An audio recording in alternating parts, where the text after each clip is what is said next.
Hello વિદ્યાર્થી મિત્રો, બીકે science ઇન્સ્ટિટ્યૂટમાં આપ સૌનું હાર્દિક સ્વાગત છે। તો આજે આપણે વાત કરવાના છીએ ધોરણ 10 વિષય વિજ્ઞાન પ્રકરણ 9 પ્રકાશનું પરાવર્તન અને વક્રીભવન।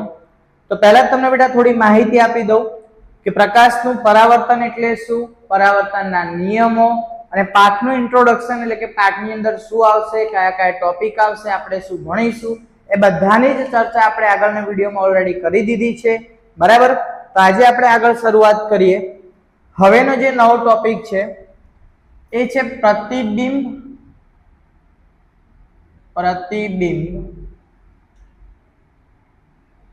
મેળવવાની શરતો પણ કહી શકાય અથવા પ્રતિબિંબ ક્યારે મળી શકે અથવા ક્યારે મળે। હવે સમજો બેટા, ખાસ ધ્યાન આપજો। પ્રતિબિંબ ક્યારે મળે? કોઈ પણ વસ્તુ હોય અથવા કોઈ પણ પદાર્થ હોય એનું પ્રતિબિંબ ક્યારે શોધી શકું, ક્યારે મને મળે? તમે કહેશો સર કાચ મૂકો મળી જાય, સાચી વાત ને? બરાબર। ચલો એ પહેલા હું તમને એક બીજો નાનકડો સવાલ પૂછું।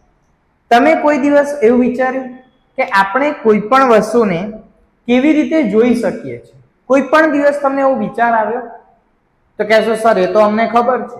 કેવી રીતે?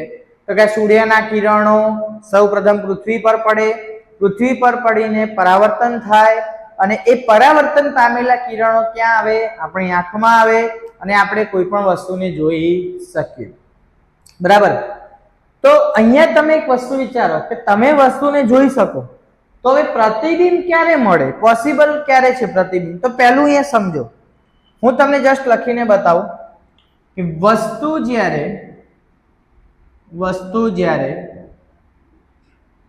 ઉદ્ગમ તરીકે વર્તે। ચલ, ઉદ્ગમ એટલે શું? ધારો કે અહીંયા સમજી લો કે અહીંયા પૃથ્વી છે અને અહીંયા સૂર્ય છે। આ શું છે બેટા? સૂર્ય। હવે સૂર્યના પ્રકાશના કિરણો ક્યાં આવ્યા? પૃથ્વી પર આવ્યા। બરાબર। તો હવે આ જે સૂર્યના કિરણો પૃથ્વી પર આવ્યા, તો કિરણો શેમાંથી નીકળે? સૂર્યમાંથી। તો આ સૂર્ય એ આપણા માટે શું થઈ ગયો? ઉદ્ગમ। શું થઈ ગયું? ઉદ્ગમ। ઉદ્ગમ મતલબ જ્યાંથી કિરણો નીકળે। તો હવે અહીંયા આપણે કોની વાત કરીએ છીએ? તો કે સર વસ્તુની વાત કરીએ છીએ। તો અહીંયા મેં શું લખ્યું કે વસ્તુ જ્યારે ઉદ્ગમ તરીકે વર્તે, તો એનો અર્થ શું થાય કે ધારો કે તમે સમજી લો કે અહીંયા હું એક મિરર મૂકી દઉં, અહીંયા એક મિરર હોય, હવે અહીંયા હું કોઈ AB ના હાઈટ ધરાવતી વસ્તુ મૂકી દઉં, તો હવે આ વસ્તુ હું મિરરમાં તો જોઈ શકીશ, પણ ક્યારે જોઈશ? કે સૂર્યના કિરણો કે કોઈ ટોર્ચ કે લાઈટ જે બી મારી જોડે હશે એના કિરણો કોના ઉપર પડશે? વસ્તુ ઉપર, અને વસ્તુમાંથી પરાવર્તન થઈને ક્યાં પડશે? મિરરમાં। અને પછી હું કહીશ કે સર આ વસ્તુના કિરણો ક્યાં ગયા? કાચની અંદર। એટલે આ વસ્તુ કોના તરીકે વર્તે? ઉદ્ગમ તરીકે વર્તવી જોઈએ શબ્દ છે બેટા, એવું નથી કીધું કે વસ્તુ ઉદ્ગમ હોવી જોઈએ, નો, વસ્તુ ઉદ્ગમ તરીકે વર્તવી જોઈએ। ભલે એ ગમે તે રીતે પ્રકાશના કિરણો નાખે સામે પહોંચાડે, પણ એ પોતે પ્રકાશના કિરણો પહોંચાડે એટલે એને શું કહેવાય? ઉદ્ગમ કહેવાય। બરાબર। તો પહેલી શરત શું થઈ ગઈ? વસ્તુ જ્યારે ઉદ્ગમ તરીકે વર્તે। બીજી વસ્તુ તમને એક નાનકડું ઉદાહરણ આપું, તમે બધા ઉદાહરણથી વાકેફ જ છો, જોજો બેટા ખાસ। ધારો કે સમજી લો બિલોરી કાચ આપણે નાનપણની અંદર બધા યુઝ કર્યો હશે। હવે હું તમને એક નાનકડું ઉદાહરણ આપી દઉં કે ઉદ્ગમ તો તમને ખ્યાલ આવી ગયો કે ભાઈ જેમ પ્રકાશમાંથી જે વસ્તુમાંથી કિરણો નીકળે એને આપણે ઉદ્ગમ કહીએ। હવે એક નાનકડું ઉદાહરણ ખાસ ધ્યાનથી જોજો। આપણે બધાએ નાનપણની અંદર આવો બિલોરી કાચ યુઝ કર્યો હશે, બરાબર, રમવા માટે। પછી આપણે કાગળ સળગાવ્યું હશે, આવું બધું આપણે અખતરા કર્યા હશે, બરાબર, સાચી વાત ને? ચલો, હવે આ બિલોરી કાચ શું કામ કરે તમે ખાલી થોડું વિચારો કે સૂર્યના જે પ્રકાશના કિરણો જે છૂટા છૂટા આવતા હોય એ બધા જ પ્રકાશના કિરણને એક જ બિંદુએ ભેગા કરે, એટલે કે કેન્દ્રિત કરે. ભેગા કરે એટલે કે કેન્દ્રિત કરે, ને પછી આપણે અહીંયા જે વસ્તુ રાખીએ એના ઉપર શું થાય? સૂર્યપ્રકાશની ઇફેક્ટ આપણને જોવા મળે, અસર જોવા મળે. તો સેમ વસ્તુ અહીંયા કોઈ પણ મિરર કે કોઈ પણ તમે અરીસો લો તો એની અંદર તમને પ્રતિબિંબ ક્યારે મળે? કે પ્રતિબિંબ એટલે કે વસ્તુમાંથી જે આવતા કિરણો હોય એ એક જગ્યાએ શું થવા જોઈએ? ભેગા થવા જોઈએ. એટલે એવું લખવાનું કે વસ્તુમાંથી નીકળતા પ્રકાશના કિરણો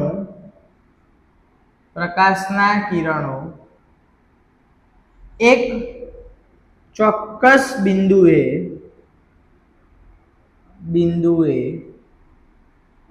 કેન્દ્રિત થવા જોઈએ.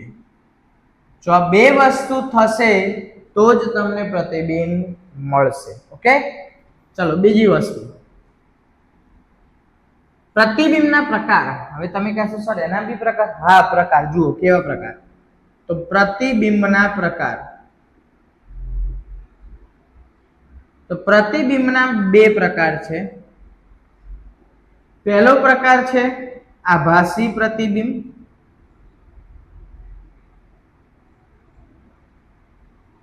અને બીજું છે વાસ્તવિક પ્રતિબિંબ.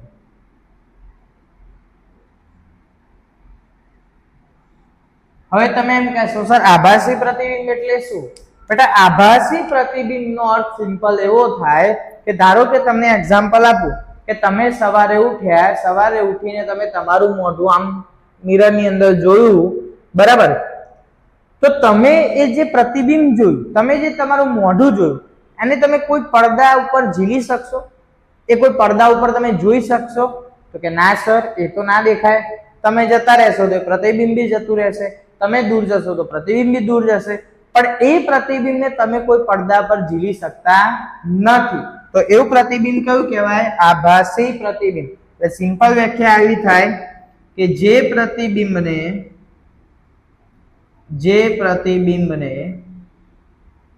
પડદા પર ઝીલી શકાતું નથી તે પ્રતિબિંબને કેવું કહેવાય બેટા?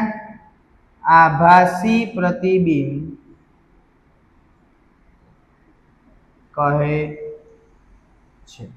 બરાબર? અને બીજું કયું છે? વાસ્તવિક પ્રતિબિંબ. વાસ્તવિક, હવે તમને એક એક્ઝામ્પલ આપું. આપણે બધાએ એક જગ્યા, અહીંયા હું લખું ત્યાં તો ગયા જ છો તમે બધા. થિયેટરમાં આપણે શું કરવા જઈએ? ભજન. થિયેટરમાં આપણે જઈએ તો ત્યાં કહેશે ના સર, થિયેટરમાં તો પિક્ચર જોવા જઈએ, અને પછી તમારું રિઝલ્ટ આવશે મસ્ત મજાનું, નહીં? ચલો, પિક્ચર જોવા તમે જાઓ તો મોટો શું લગાવેલો હોય? પડદો.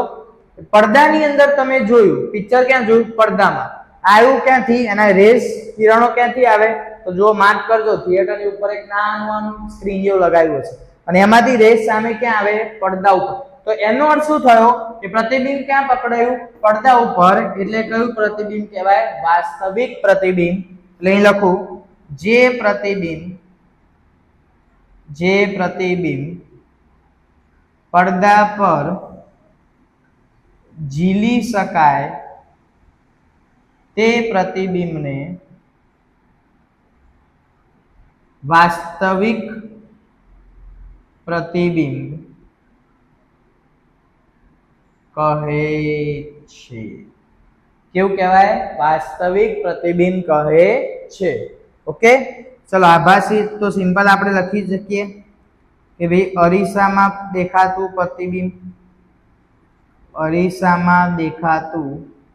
પ્રતિબિંબ, ચલો વાસ્તવિક એટલે તો કે થિયેટરમાં દેખાતું પ્રતિબિંબ. એના શું થઈ ગયા? ઉદાહરણ. બરાબર? એટલે ખાસ ધ્યાન રાખજો. જો ફરી એક વખત આપણે બેટા રિપીટ કરી દઈએ.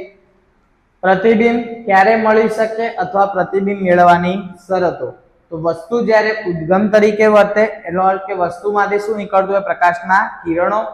વસ્તુમાંથી નીકળતા પ્રકાશના કિરણો એક ચોક્કસ બિંદુએ કેન્દ્રિત થવા જોઈએ. પછી પ્રતિબિંબના પ્રકાર આભાસી અને વાસ્તવિક. તો જે પ્રતિબિંબને પડદા પર ઝીલી શકાતું નથી તે પ્રતિબિંબને કેવું કહીશું? આભાસી. અને જે પ્રતિબિંબ પડદા પર ઝીલી શકાય છે તેને કેવું કહીશું? વાસ્તવિક. અરીસામાં દેખાતું પ્રતિબિંબ એ કેવું છે? આભાસી. અને થિયેટરમાં જે આપણે સ્ક્રીન ઉપર જે પિક્ચર જોઈએ બેટા એ કેવું છે?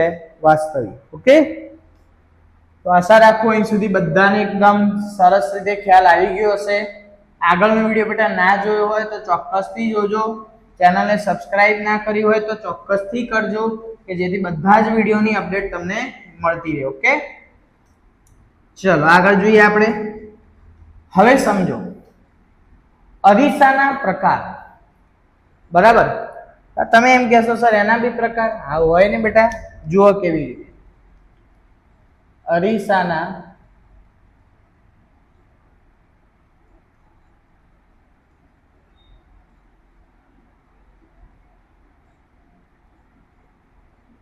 ચલો અરીસાના પ્રકાર.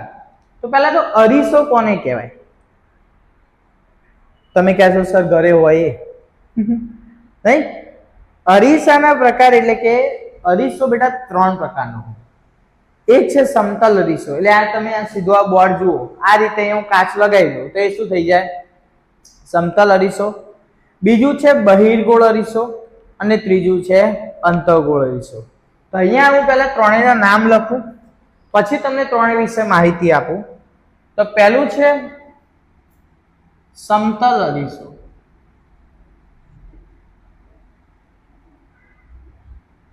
ચાલો સમતલ અરીસો. હવે એ તમે સમજો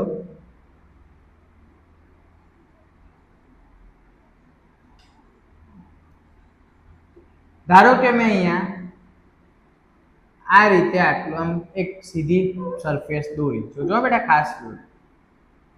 બરાબર, અહીંયા મેં નીચે એક સપાટી દોરી. હવે આ જે અરીસો છે એ અરીસો કહેવાય? તમે કહો સર ના કહેવાય. કેમ ના કહેવાય? તો અરીસાની અંદર પ્રતિબિંબ ક્યારે દેખાય? કે જ્યારે પરાવર્તન પામેલા અથવા અરીસામાંથી નીકળતા કિરણો એક જગ્યાએ ભેગા થાય. તો ભેગા થવા માટે બી કોઈ સપાટી જોઈએ. અહીંયા તો શું થશે? ખાલી કાચ હશે, બધા કિરણ આર પાર નીકળી જશે. બરાબર, તો અરીસાનો જે આ પાછળનો ભાગ છે, ચલો માં ભૂસી નાખું એટલે તમને ખ્યાલ આવે. કે સમજી લો કે આ એક અરીસો છે અને જે આ પાછળનો ભાગ છે એને આપણે આ રીતે કોટિંગ કરવું પડે.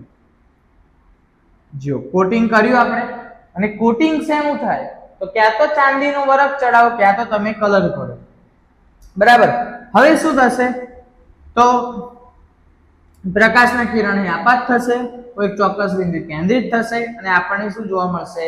પ્રતિબિંબ. પણ અહીંયા જસ્ટ આપણે અરીસાની વાત કરીએ છીએ એટલે થોડું ડીપમાં નહીં જઈએ હાલ પ્રતિબિંબમાં. આગળ હમણાં હું નેક્સ્ટ ટોપિક તમારા માટે લઈશ કે ભાઈ સમતલ અરીસામાં કેવી રીતે પ્રતિબિંબ દેખાય, પછી અંતઃગોળ ને બહિર્ગોળ તો આપણે ભણવાનું જ છે. ઓકે, ચલો હવે અહીંયા જુઓ. તો અહીંયા તમે સમજો કે સમતલ અરીસો એટલે એક સીધી સપાટી એવું જ વિચારો, પણ કેવી? એના પાછળના ભાગની અંદર શું કરેલું હોય? કોટિંગ કરેલું હોય. બીજી વસ્તુ ધારો કે બહિર્ગોળ અરીસો.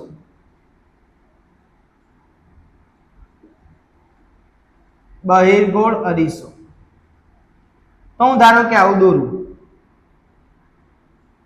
તમે કહો સર આ શું કર્યું? કદાચ ચલો અહીં હું બીજું લખી દઉં એટલે તમને વધારે ખ્યાલ આવશે. ત્રીજો છે અંતઃગોળ અરીસો.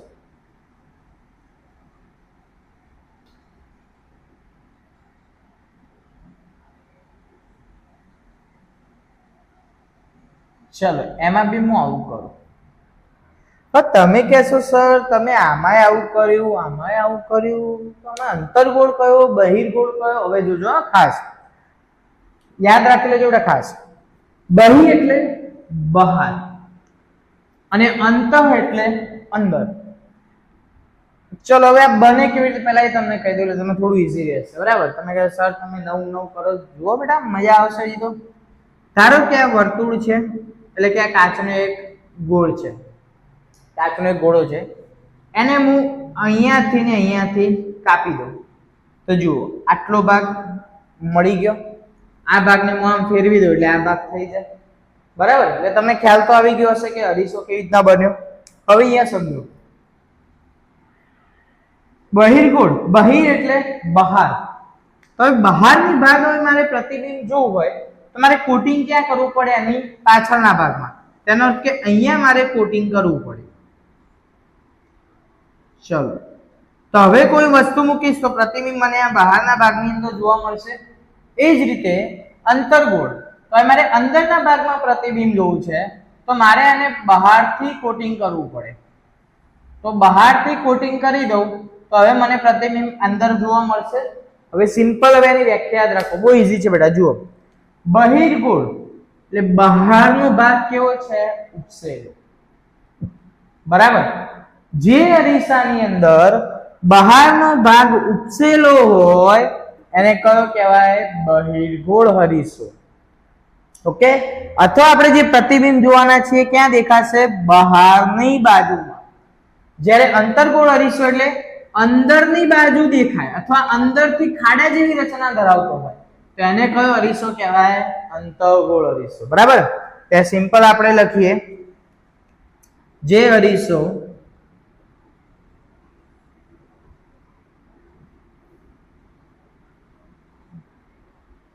બહારથી ઉપસેલો હોય તેવા અરીસાને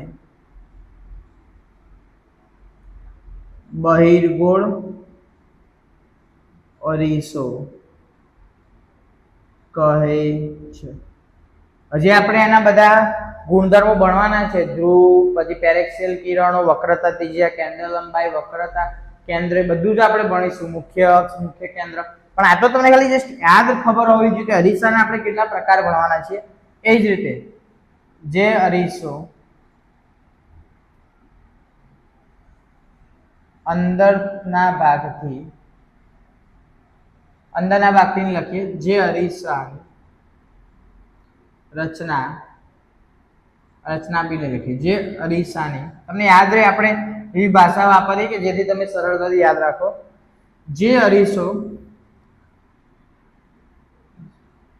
અંદરના ભાગની રચના ખાડા જેવી હોય તે અરીસાને અંતર્ગોળ અરીસો કહે છે. ખ્યાલ આવે બેટા? તો અહીંયા આપણે અહીં સુધી રાખીએ છીએ. અરીસાના પ્રકાર થઈ ગયા અને પ્રતિબિંબ મેળવવાની શરતો થઈ ગઈ.